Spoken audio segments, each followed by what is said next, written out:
Let's get a little closer to the camera. Hi, I'm Miguel. Some refer to me as Miggy. Some refer to me as Miguela.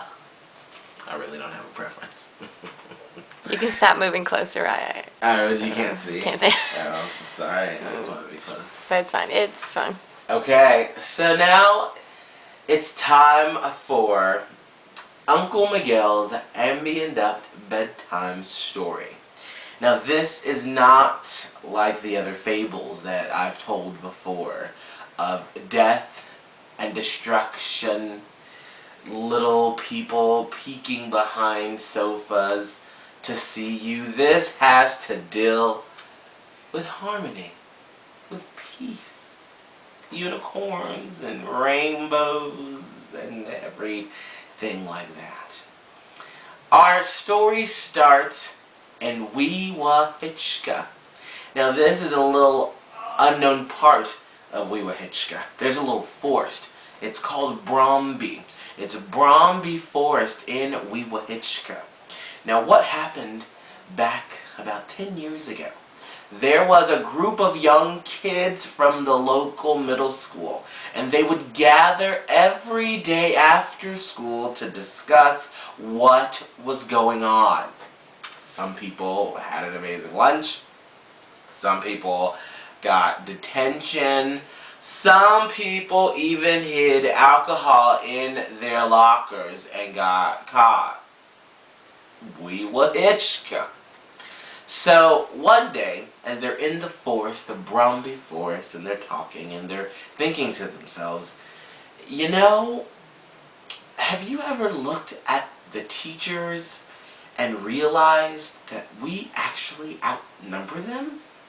Another one replied, no, I never thought about that. So then it started to happen.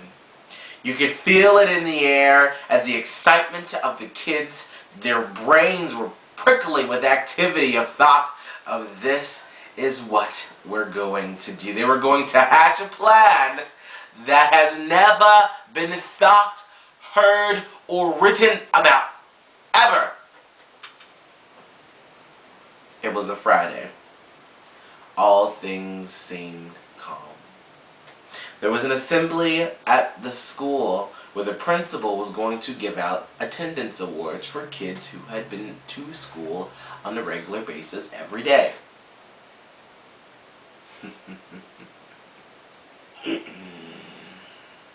Oh, they do not know they should have saw the signs.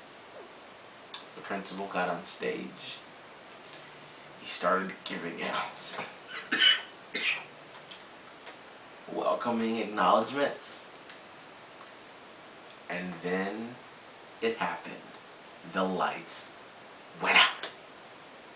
There was a scramble. There was a pop. There was a scream.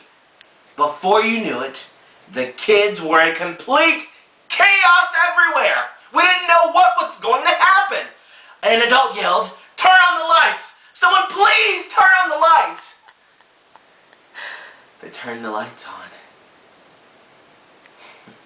It was a scene like no other.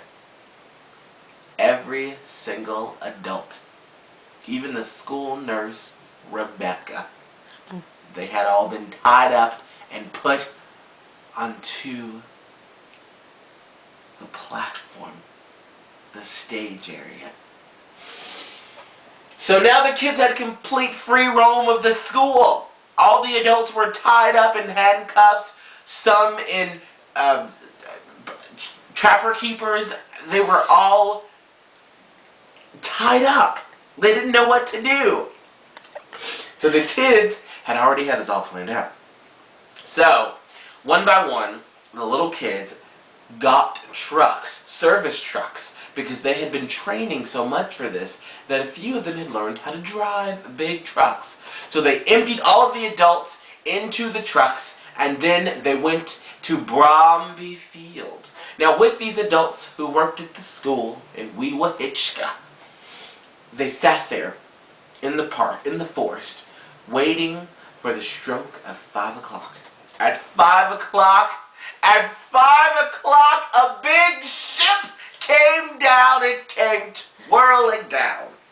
All of the kids rejoiced. I mean, they started being barbaric, quite frankly. They were throwing their shoes off, taking their t-shirts off, and they were excited. And then they started to yell, hum, hum, hum, hum, hum, hum, hum, hum, hum, hum. They had paint on their faces. They didn't know what was going on.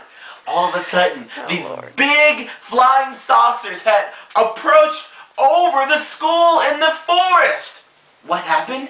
One of the spaceships, it opened up and beamed up all of the teachers and administrators at this school. So you ask, what happened? We don't know. We haven't heard from those people at that school. That happened 10 years ago. These students are now roaming around the streets in Weewahitchka, 23rd Street, Callaway, Harper. Some have even gone as far as Apalachicola. So what's the moral of the story? Be vigilant. You don't know when they're going to take you by force and put you up into your flying saucer. Be vigilant.